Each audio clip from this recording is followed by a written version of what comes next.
the idea of the day, because in Halloween is the high holy day. Every year there is some really depraved stuff happening on Halloween by witches. Yet, the Day of the Dead in Latin America is deeply evil. Deeply evil. They do necromancy. You know, you're commanded to be put to death in the Bible for doing the practices that they do during. You should not be practicing the if you're a Christian, if you're a Catholic. So there is pagan practices done today that we should not be doing as part of our festivities.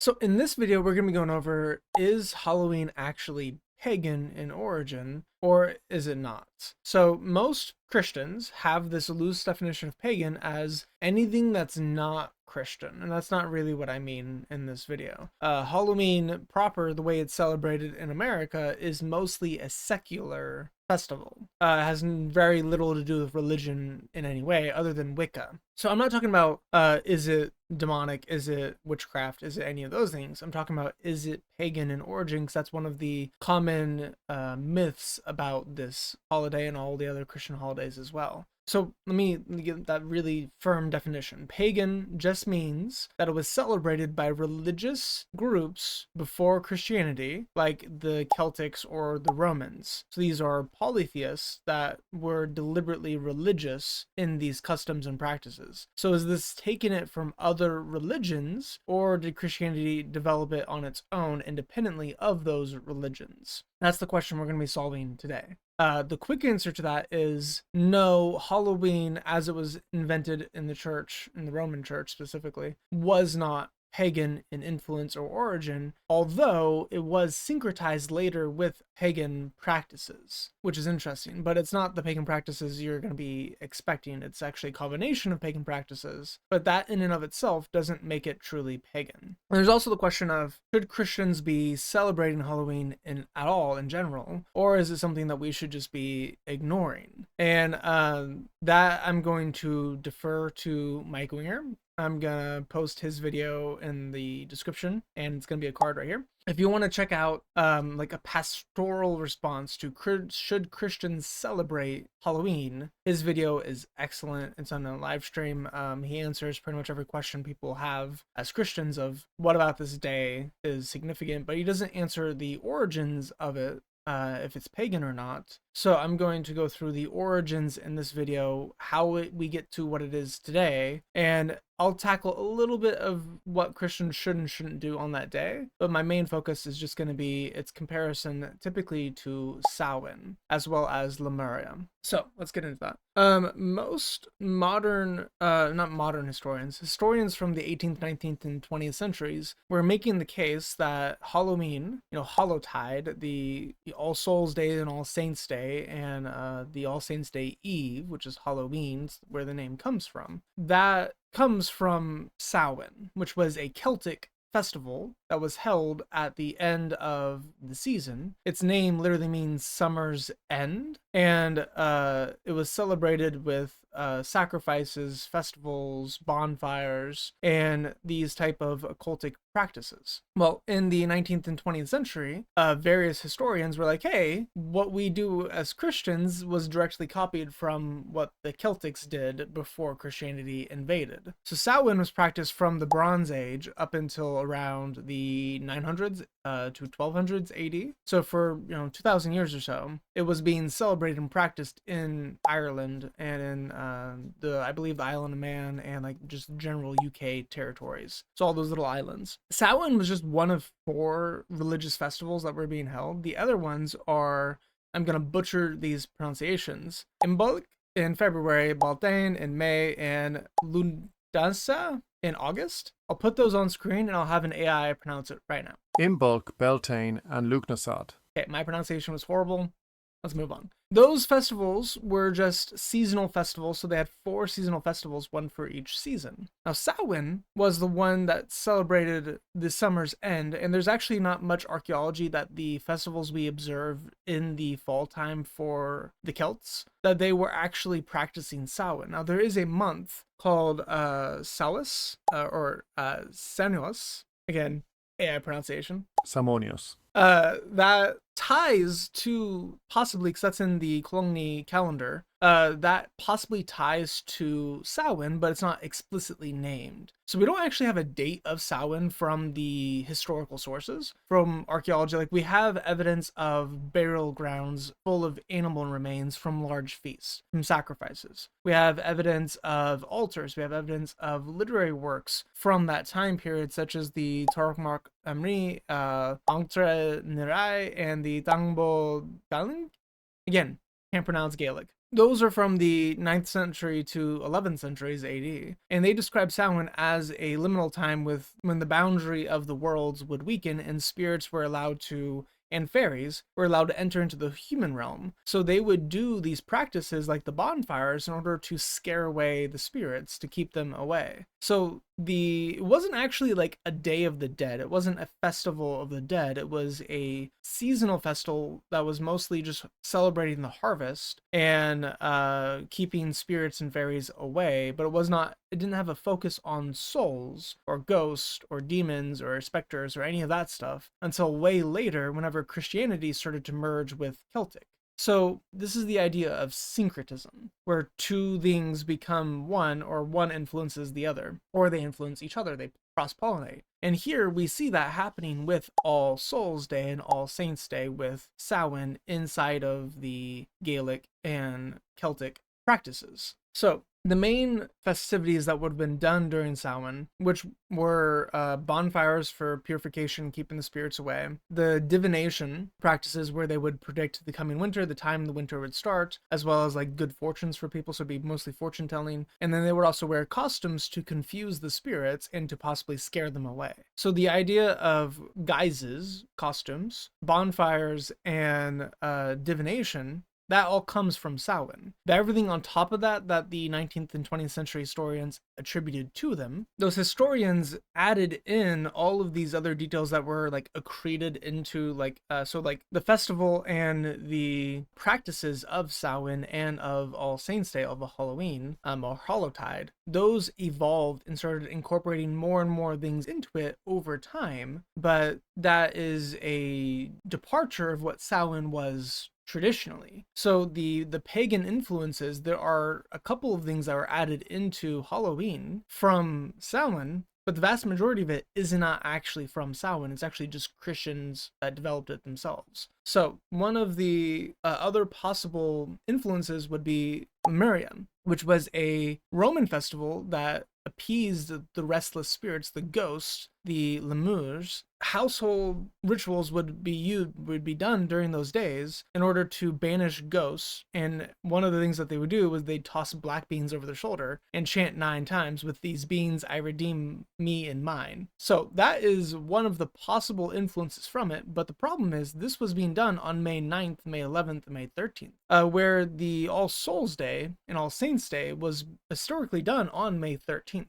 Well, it was also done in different days as well. Before we go into the days, let's go into what All Saints Day and All Souls Day is to begin with. This originated as All Martyrs Day, so it wasn't even All Saints Day and All Souls Day. All Martyrs Day in the 4th century was a day to celebrate the martyrs of the Christian church who didn't have dedicated feast days. So inside of the Orthodox traditions, you have feast days to saints, and you could celebrate that person's life and that person's death by feasting on that day towards that person. Well, there was, hundreds or thousands of martyrs at this time period that didn't have a feast day. So what they ended up doing was just having an All Martyrs Day where you could have one big feast to every martyr in the Christian church and celebrate all of them all at once. Well, that was fine, and that was done, and it was done to honor them for, 300 years or so. And then in the 600s, 609 AD, Pope Boniface IV dedicated that feast day to Mary and all the martyrs on May 13th. So that was formalized, it was actually practiced on a variety of different churches, Antioch celebrated All Martyrs' Day on the Sunday after Pentecost. The Syriac Church celebrated it the Friday after Easter. In Edessa, it celebrated it on May 13th to line up with Lemuria. And in Rome, it was also celebrated on May 13th, off and on, from 600 to 731 AD. So, and then the Frankish churches celebrated it on November 1st, which may have been tied from Samhain, but it may have been independent. We don't actually have textual evidence to support that Samhain being on that general time period, because we don't actually have a firm day of Samhain. And the Frankish church celebrating All Martyrs' Day on that day, November 1st. We don't actually have a tie that those are exactly the same day, or that they're even related,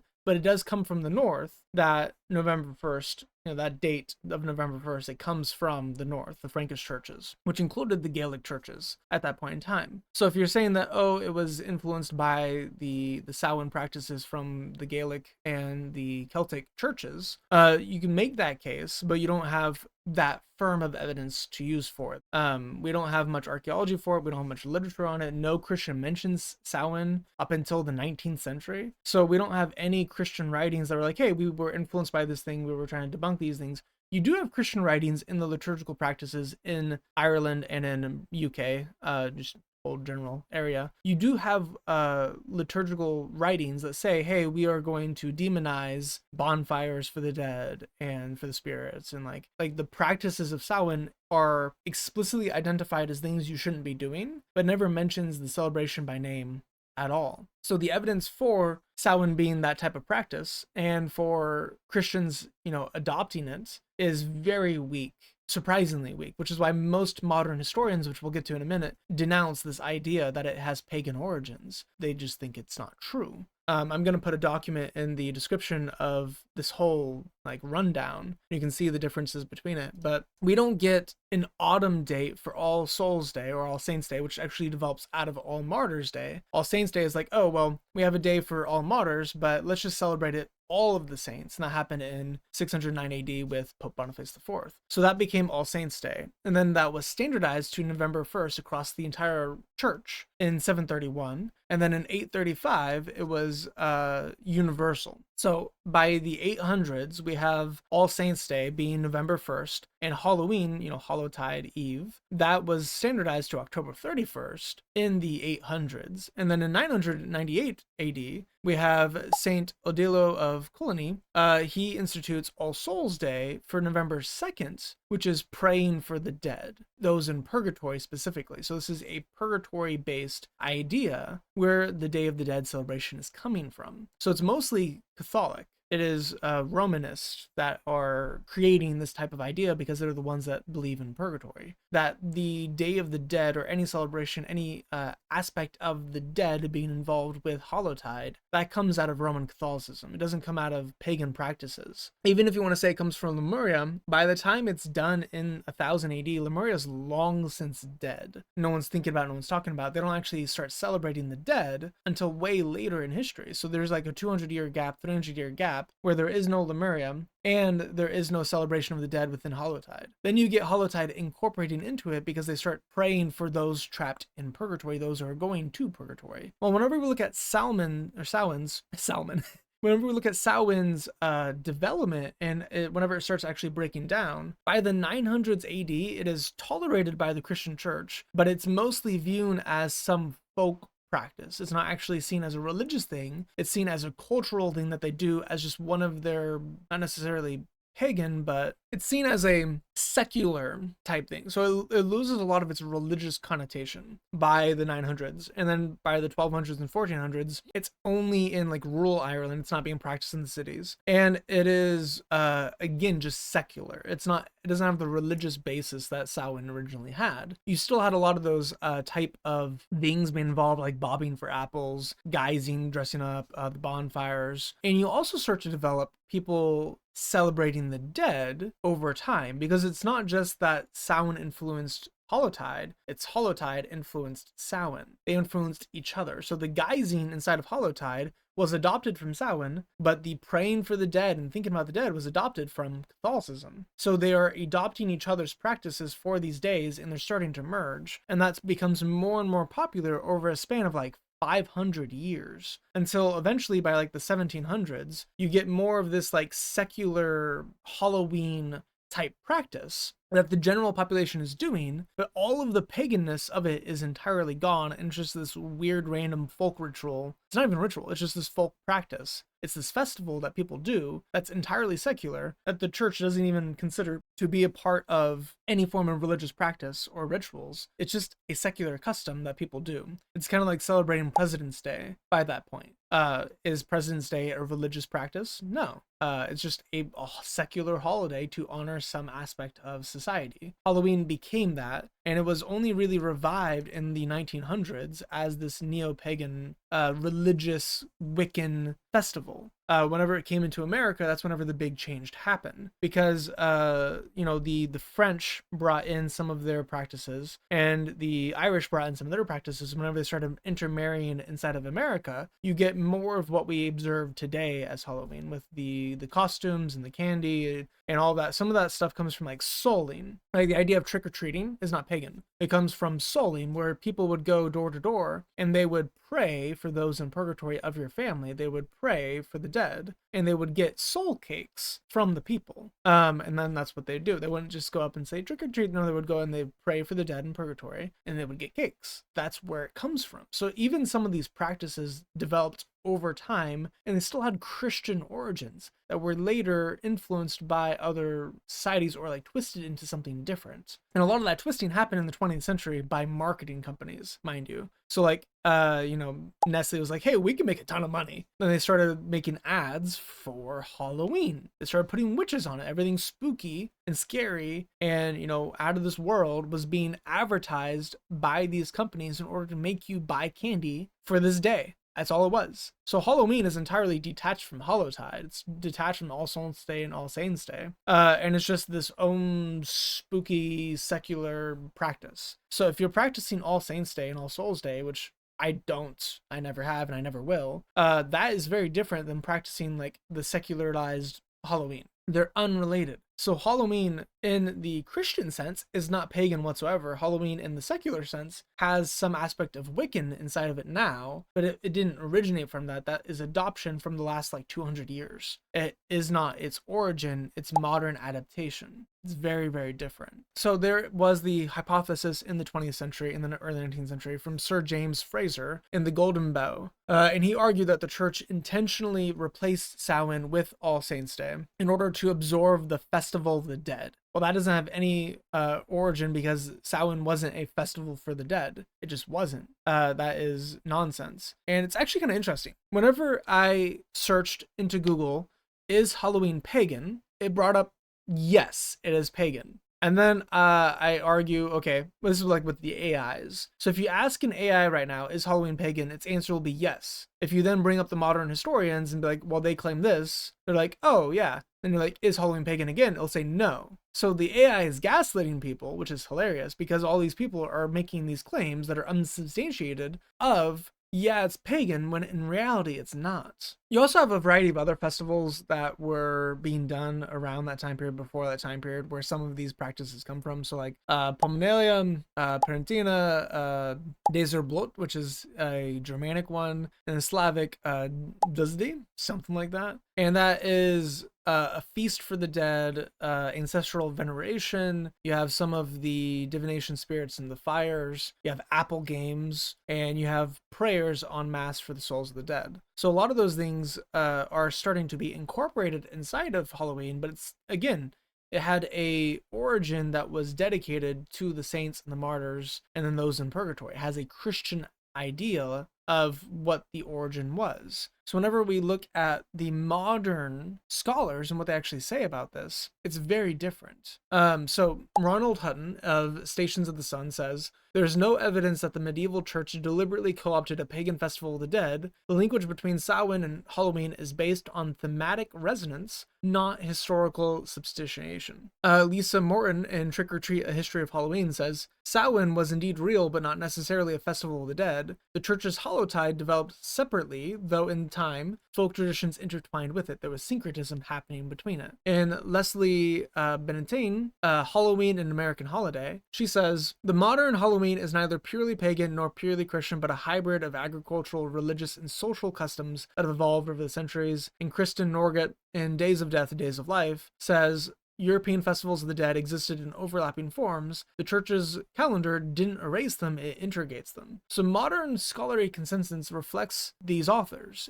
It basically has Sir James Fraser being kind of debunked, and the idea of a Celtic festival of the dead being replaced by the church with All Souls Day and All Saints Day and Halloween, it just doesn't work. There is no way you can actually date Samhain to October 31st, and the types of things that were done in Samhain originally are not the type of things that we see today. So it doesn't have any form of pagan origin, and it's very loosely tied in now. To say that Halloween is pagan is just an oversimplification of history. It's a quick response, but it has no meat to it. There's nothing, it's a very surface level reading, but whenever we go down the surface a little bit, even just a little bit, it falls apart. It doesn't work. Its name, its date, its structure, it's deeply Christian in origin. It just doesn't work. If you are going to deny Halloween, the Christian practices that have developed over the centuries, because they were originally pagan, you'd have to then deny also baptism, because baptism was originally done by the Babylonians and the Essenes for religious purposes, for purification ceremonies.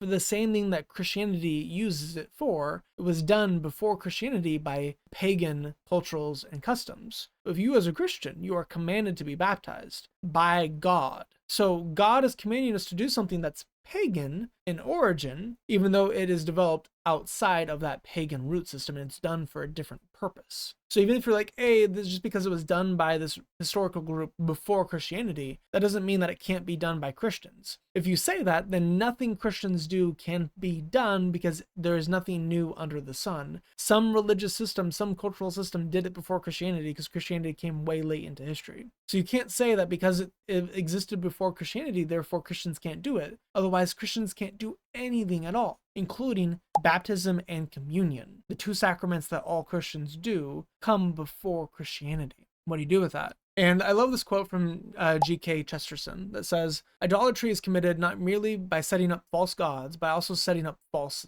devils. By making men afraid of war or alcohol or economical law, when they should be afraid of spiritual corruption and cowardice. We are changing our focus. If we're focusing on what's pagan, what's not pagan, you're changing your focus from what Christians should be doing and what Christians shouldn't be doing based on what is spiritually good for us and spiritually bad for us, what benefits the kingdom and what harms the kingdom, what benefits the people, builds them up spiritually, and guides them into stronger relationship with God and a more faithful walk before God, rather than focusing on what does the secular world do that's bad. And it's like nitpicking. We don't need to nitpick. We need to focus in on the whole. So the idea of the High Wiccan Day, because in Wicca, Halloween is the High Holy Day. They do some really depraved stuff. Every year there is some really depraved stuff happening on Halloween by witches. It is remarkable how evil it is.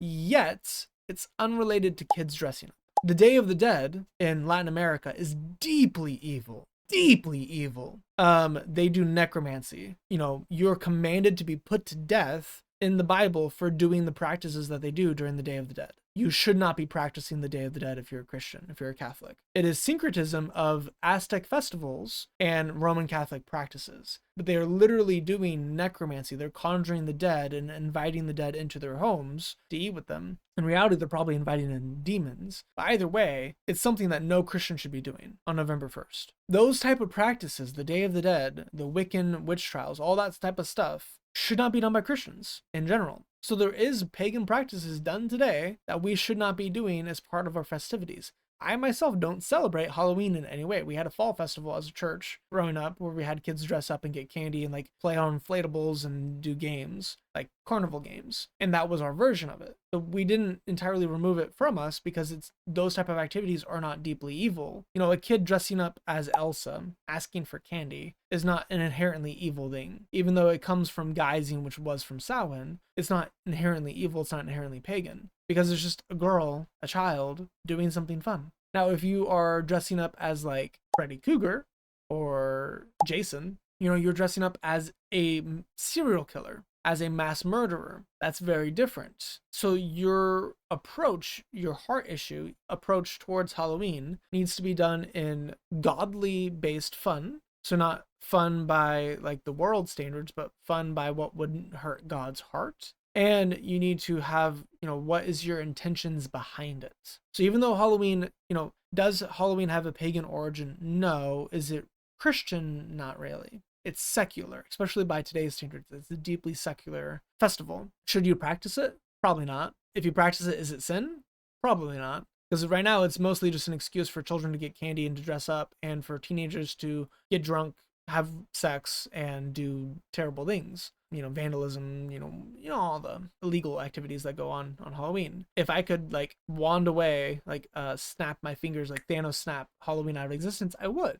Because it doesn't benefit anything. It's fun, but you can have fun in a variety of different ways. You can have fun any time of the year. You don't need to have all those occultic things tied to it. But all that to say, should you celebrate Halloween? Meh.